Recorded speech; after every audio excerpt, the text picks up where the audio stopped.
और दोस्तों, क्या हाल। तो आप सबका स्वागत है किताबी खेड़ा में। आज हम लोग बात करने वाले हैं पैसों के बारे में। हम में से काफ़ी लोगों को बहुत सारे पैसे चाहिए होते हैं, बिकॉज आजकल की दुनिया में अगर आपको एक अच्छी लाइफ जीनी है तो इसकी बहुत ज़रूरत है, और जिसकी वजह से हर आदमी अपनी पूरी मेहनत करके पैसे कमाने में लग जाता है। काफ़ी लोगों को लगता है कि वो जितनी मेहनत करेंगे उनके पास उतने पैसे आ जाएंगे, बट ऐसा नहीं होता है। धीरे धीरे वो लोग बुढ़े होने लगते हैं और उनकी पूरी ज़िंदगी काम करने में चली जाती है। तो मैं आज आपको कुछ बातें बताऊंगा जिनको आप अपनी लाइफ में अप्लाई करके धीरे धीरे अमीर बन सकते हैं। तो चलिए जानते हैं उस खजाने के बारे में जो कि हमें अमीर बना सकता है। बहुत साल पहले आर्कड नाम का एक आदमी बेबीलोन में रहता था। उसको सब इसलिए नहीं जानते थे बिकॉज वो अमीर था, बल्कि सब उसको इसलिए जानते थे क्योंकि वो बहुत दरिया दिल था, लोगों की मदद करता था, पैसे चैरिटी में देता था और अपने फैमिली के खर्चों को कभी कम नहीं करता, सबसे अच्छे कपड़े और सामान लेता था। इन सब चीज़ों करने के बजाय उसकी वेल्थ हर साल बढ़ती ही जाती। तो उसके कुछ बचपन के दोस्त उसके पास आए और उससे बोले कि तुम इतना खर्चा करते हो, महंगी महंगी चीज़ें खरीदते हो, फिर भी तुम्हारी वेल्थ कम नहीं होती। वहीं पे हम लोग हर महीने कम खर्चा करते हैं, वो महंगी महंगी चीज़ें भी नहीं खरीदते, फिर भी हम लोग अमीर नहीं रहे। बट तुम कुछ साल पहले हमारे ही तरीके थे। बचपन में तुम भी उसी टीचर से पढ़े हो जिससे हम पढ़े हैं, तुम भी हमारे साथ ही खेलते थे, पर फिर कुछ सालों में तुम इतने अमीर कैसे हो गए? और जहाँ तक हमें पता है तुम उतनी मेहनत भी नहीं करते हो जितना हम लोग मेहनत करते हैं। तो आर्कड कहते हैं कि जब वो यंग थे तभी उसको पता चल गया था कि अगर उसको अपनी और दूसरे की लाइफ में हैप्पीनेस लानी है तो बहुत सारी वेल्थ इकट्ठा करनी पड़ेगी, और वेल्थ ही असली पावर है। अगर आपको कुछ भी अच्छी चीज़ चाहिए तो उसके लिए आपको वेल्थ चाहिए होगी। फिर उन्होंने डिसाइड किया कि मैं भी फाइंड करूँगा कि कैसे अमीर बनते हैं और बहुत सारी वेल्थ को जमा करते हैं। उसके बाद मैंने एक जॉब ढूंढी जिसमें मुझे क्ले टैबलेट के ऊपर लिखना होता था।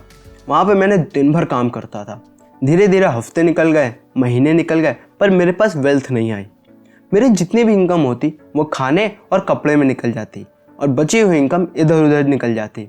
फिर एक दिन एक मनी लेंडर आया जिसका नाम एल्केमिस्ट था। उसने मुझे एक लॉ की कॉपी मांगी और कहा कि अगर ये मुझे 2 दिन के अंदर देते हो तो मैं तुम्हें 2 कॉइन्स दूंगा। तो मैंने बहुत ज़्यादा मेहनत करी, बट वो काम इतना ज़्यादा था कि मैं वो 2 दिन में नहीं कर पाया। जब एल्केमिस्ट वापस आया तो बहुत गुस्सा करने लगे और मुझ पर चिल्लाने लगे। फिर मैंने उस एल्केमिस्ट से कहा कि आप बहुत रिच मैन हैं, अगर आप मुझे बताएं कि मैं भी कैसे रिच बन सकता हूँ तो मैं ये काम आपको कल सुबह दे दूंगा। और फिर एल्केमिस्ट मान गए। मैंने रात भर बैठ के वो काम किया। मेरी कमर दर्द हो रही थी, रात भर जागने की वजह से मेरा सर भी दर्द हो रहा था, बट मैंने वो सुबह तक काम कंप्लीट कर दिया और एल्केमिस्ट को दे दिया। फिर एल्केमिस्ट अपना सीक्रेट बताते हैं। वो कहते हैं कि मेरे को तब अमीर होने का रास्ता मिल गया जब मैंने ये डिसाइड किया कि जो मैं कमाऊंगा वो मेरा होगा। ये सुन के मुझे थोड़ा अजीब लगा कि बस अमीर होने के लिए यही तरीका है। फिर एल्केमिस्ट कहते हैं कि अपने पास पैसे रखने का मतलब वो पैसे किसी और को ना दूं। जैसे कि अगर कोई कपड़ा खरीदता हूँ तो वो पैसे दर्जी के पास जाते हैं, और अगर कोई जूता खरीदता हूँ तो वो पैसे मोची के पास जाते हैं, और खाना खाने के लिए किसी और को पे करता हूँ और रहने के लिए किसी और को पे करता हूँ। इसका मतलब मैं जिन जिन को पैसा दे रहा हूँ इनडायरेक्टली मैं उनका स्लेव हूँ। मैं अपने पास क्या रखता हूँ? फिर एल्केमिस्ट कहते हैं कि अब से तुम जितना भी कमाओ उसका 10% अपने पास रखना और फिर बची हुई इनकम से खर्च करना, और उस 10% बची हुई इनकम को अच्छी जगह इन्वेस्ट करना। इतना बोल के एल्केमिस्ट वहाँ से चले गए। मैंने फिर हर महीने 10% इनकम को सेव करना स्टार्ट कर दिया, और चौंकने वाली बात ये थी कि मैंने 90% इनकम में भी खुश था। मुझे ऐसा नहीं लगा कि मेरे पास कम पैसे हैं। फिर मैंने एक लोहार को अपनी सेविंग दे दी जो कि बोल रहा था कि वो डायमंड्स खरीदेगा जिससे उसको प्रॉफिट होगा और फिर वो उसे हाफ ऑफ करेगा, बट वो सारा पैसा डूब गया। फिर 12 महीने के बाद एल्केमिस्ट आए और मुझसे पूछे कि क्या मैंने 10% इनकम सेव की? तो मैंने उनको बताया कि हाँ मैंने की। फिर उन्होंने पूछा उस सेविंग से मैंने क्या किया? तो मैंने बताया कि मैंने एक लोहार को दे दिया जो कि कह रहा था कि वो डायमंड्स खरीदेगा और उसे प्रॉफिट में बेचेगा। इसको सुनने के बाद एल्केमिस्ट कहते हैं कि तुमने एक लोहार को डायमंड्स खरीदने के लिए क्यों पैसे दिए? अब तुम्हारे पैसे तो डूब गए हैं, तो अगली बार से जब भी अपने सेविंग के बारे में एडवाइस लो तो वाइज मैन से लो जो कि उस बारे में जानता हो। अगर तुम्हें डायमंड्स के ऊपर पैसे लगाने हैं तो ज्वेलर से एडवाइस लो। अब कोई बात नहीं, तुम फिर से सेविंग करो और इस बार अच्छे आदमी से एडवाइस लेना और उसे अच्छी जगह इन्वेस्ट करना। इतना बोल के एल्केमिस्ट वहाँ से चले गए। फिर अगले 12 महीने के लिए मैंने सेविंग की और उसको मैंने एक शील्ड मेकर को दिया जो कि मुझे हर महीने रेंट देगा। जब एल्केमिस्ट वापस आए तो मैंने उनको बताया कि मैंने एक शील्ड मेकर को सेविंग दे दी है। फिर वो मुझसे पूछते हैं कि उस रेंट का क्या किया। तो मैंने बोला कि मैंने नए कपड़े खरीदे और मैं एक डोंकी खरीदने का सोच रहा हूँ जिससे मैं ट्रैवल कर सकूँ। उसके बाद एल्केमिस्ट कहते हैं कि अगर मैं अपनी सेविंग से हुई इनकम को खर्चा कर दूंगा तो मैं कैसे अमीर बनूंगा। वो कहते हैं कि जो सेविंग से इनकम होती है उसको इन्वेस्ट करना होता है और फिर जो इनकम उस इन्वेस्टमेंट से आती है उसको मैं आराम से स्पेंड कर सकता हूँ। उसके बाद मैंने एल्केमिस्ट को 2 साल तक नहीं देखा। फिर जब वो आए तो मैंने थोड़ी सी वेल्थ अर्न कर ली थी। फिर एल्केमिस्ट ने मेरे से बोला कि अब तुमने तीनों लेसन सीख लिया है। पहला lesson, save more than 10% of your income. दूसरा lesson, take advice from wise man. तीसरा lesson, make the money work for you. इस स्टोरी को सुनने के बाद आर्कट के दोस्तों में कुछ लोगों ने कुछ नहीं बोला क्योंकि उनको कुछ समझ ही नहीं आया और वो वहाँ से चले गए। फिर कुछ दोस्तों ने उनका मजाक उड़ाया कि अगर एक दोस्त अपने दूसरे दोस्त को पैसा नहीं दे सकता तो वो कहाँ का अमीर है। और कुछ लोगों को ये कहानी सुनने के बाद बहुत सारी सीख मिली और ये लोग फिर से वापस आर्कट के पास आए और नॉलेज गेन करने के लिए। और कुछ सालों के बाद उनकी भी ज़िंदगी बेहतर हो गई। 7 कर्सेस फॉर पर्स। ऑथर ने 7 वेज बताए हैं जिनको यूज़ करके हम भी अपने बैंक अकाउंट या फिर अपनी वेल्थ को बढ़ा सकते हैं। First way, start thy purse to fattening. आप में से ज़्यादातर या तो पैसा कमा रहे होंगे या फिर कमाने जा रहे होंगे। मैं ये इसलिए कह रहा हूँ बिकॉज हम सब लोग के पास इनकम आती है अपनी एबिलिटी के हिसाब से, पर कुछ ही लोग उस इनकम को अच्छे से संभाल कर अमीर बनते हैं। मान लीजिए आपके पास एक टोकरी है जिसमें आप रोज़ 10 सेब डालते हो, बट सिर्फ उसमें से 9 ही सेब रोज़ खाने के लिए निकालते हो। तो कुछ दिन बाद क्या होगा? आपने सही समझा, उस टोकरी में सेब पूरे भर जाएंगे और आपको दूसरी टोकरी लेनी पड़ेगी और सेब डालने के लिए। इसी तरह मान लीजिए किसी की 50,000 मंथली इनकम है और अगर वो हर महीने 10% सेव करता है तो 10 महीने के बाद उसके पास 1 मंथ की इनकम सेव हो जाएगी। इसको आप भी अप्लाई कर सकते हैं अगर आप कॉलेज में या फिर स्कूल में हैं। तो आपके पेरेंट्स आपको कुछ पैसा तो देते ही होंगे खर्चा करने के लिए, तो आप उसमें से 10% सेव करना स्टार्ट कर सकते हैं और धीरे धीरे आपके पास बहुत सारे पैसे आ जाएंगे। सेकेंड वे, कंट्रोल दाई एक्सपेंडिचर्स। अब काफ़ी लोग बोलेंगे कि उनकी इतनी इनकम नहीं है कि वो 10% इनकम सेव कर सकें और उनके ऊपर काफ़ी जिम्मेदारी है, उनको फैमिली को सपोर्ट करना होता है। ये सब बातें सही हैं, बट आपको क्या पता है कि जैसे जैसे लोगों की इनकम बढ़ती है वैसे वैसे उनके एक्सपेंसेस भी बढ़ते जाते हैं और जितनी इनकम होती है उतने उनके एक्सपेंसेस बढ़ते हैं। एक्सपेंसेस 2 टाइप के होते हैं। पहले आपके नीड्स जो कि बहुत ज़रूरी हैं जैसे कि खाना और कपड़े, और दूसरा एक्सपेंसेस आपके डिज़ायर से होता है जैसे कि किसी रेस्टोरेंट में खाना, बल्कि आप अपने घर में भी खाना खा सकते हैं। अब आपको कंजूस बनने के लिए नहीं बोला जा रहा, बस आपको ये बोला जा रहा है कि आप खर्चा को थोड़ा सा कम करिए। अगर आपके 90% इनकम में आपके नीड्स पूरे हो जाते हैं तो आप अपने डिज़ायर के लिए पैसा खर्चा कर सकते हैं, पर 10% इनकम को मत खर्चा करिए। थर्ड वे, मेक दाई गोल मल्टीप्लाई। अब आप अपनी इनकम में से 10% सेव कर रहे हैं और अपने एक्सपेंसेस को 90% में करना सीख लिए हैं। अब वो जो आपकी सेविंग्स है वो अपने आप तो बढ़ने नहीं लगेगी, आपको उसको कहीं पे इन्वेस्ट करना पड़ेगा जिसकी वजह से वो आपके लिए काम करे ताकि और इनकम हो सके। जो आपकी 10% सेविंग है उसको अगर आप ऐसी जगह इन्वेस्ट करें जहाँ पे आपको कंपाउंड इंटरेस्ट मिलता है तो उसके जो रिटर्न्स होंगे वो आप सोच भी नहीं सकते कि कितने होंगे।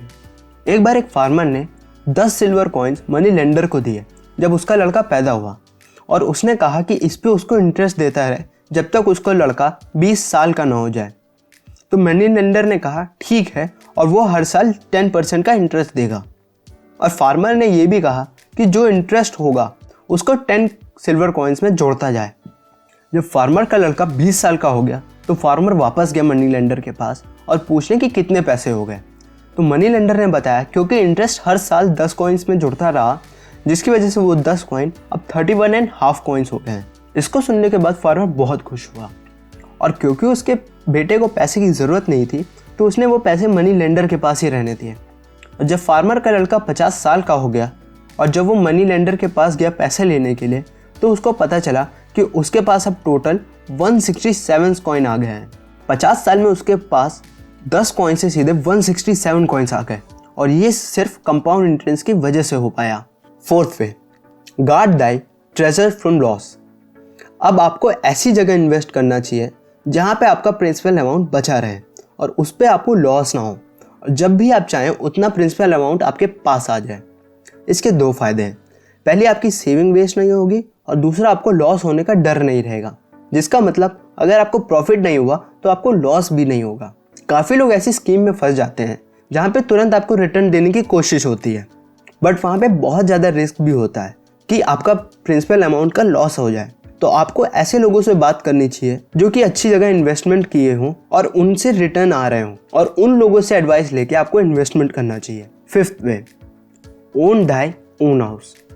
काफ़ी लोग रेंट में रहते हैं, मगर ऑथर के हिसाब से रेंट उतना अच्छा नहीं होता, क्योंकि आप हर महीने पैसे देते रहते हो, जबकि आप उसी पैसों को अपने होम लोन के इंस्टॉलमेंट में भी दे सकते हो, और कुछ सालों के बाद आपके पास एक घर भी रहेगा और आपका रेंट का पैसा आपकी इंस्टॉलमेंट को कवर कर लेगा।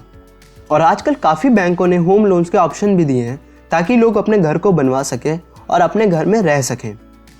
और रेंट में रहने में उतना मज़ा नहीं आता जितना आपको अपने घर में रहना आता है, बिकॉज जब आप रेंट देख कर रहते हो तो आपको इतनी फ्रीडम नहीं होती, बल्कि अपने घर में आपको कुछ भी कर सकते हो। तो इस बारे में थोड़ा सोचिए और अपनी इनकम को सही जगह इस्तेमाल करिए। सिक्स्थ वे, इंश्योर फ्यूचर इनकम। जैसे कि ये नेचर का रूल है कि हमें बड़ा होना ही है, हम एक ही एज पे स्टक नहीं रह सकते, और हम जैसे जैसे बड़े होते हैं वैसे वैसे हमारे काम करने की एबिलिटी कम होने लगती है, जिसकी वजह से हमको अपने बुढ़ापे के लिए इनकम के सोर्सेस बिल्ड करने चाहिए, ताकि हम लोग ओल्ड एज में कम काम करके भी उतनी इनकम कमा सकें और अपनी लाइफ अच्छे से जी सकें। इसके लिए आपको ऐसे बॉन्ड्स में पैसे डालने चाहिए जहाँ पे कुछ सालों के बाद पैसे मिलेगा।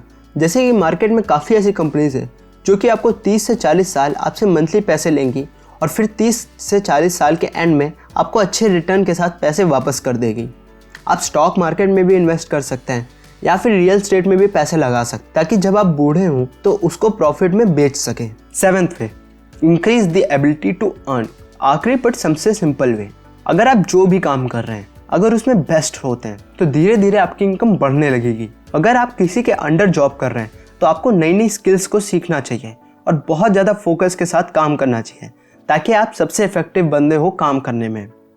और अगर आप सेल्फ एम्प्लॉयड हैं तो आपको कम टाइम में ज़्यादा काम करने की कोशिश करनी चाहिए, ताकि आप ज़्यादा लोगों का काम करके काफ़ी इनकम कमा सकें। और जितनी ज़्यादा इनकम होगी आप उतना सेव कर सकते हैं और उतने ही एक्सपेंसेस बढ़ा सकते हैं। तो दोस्तों, ये थे कुछ 7 स्टेप्स जिनको आप अप्लाई करके अपनी वेल्थ को बढ़ा सकते हैं और धीरे धीरे अमीर हो सकते हैं। अब चलिए जानते हैं 5 लॉज ऑफ मनी।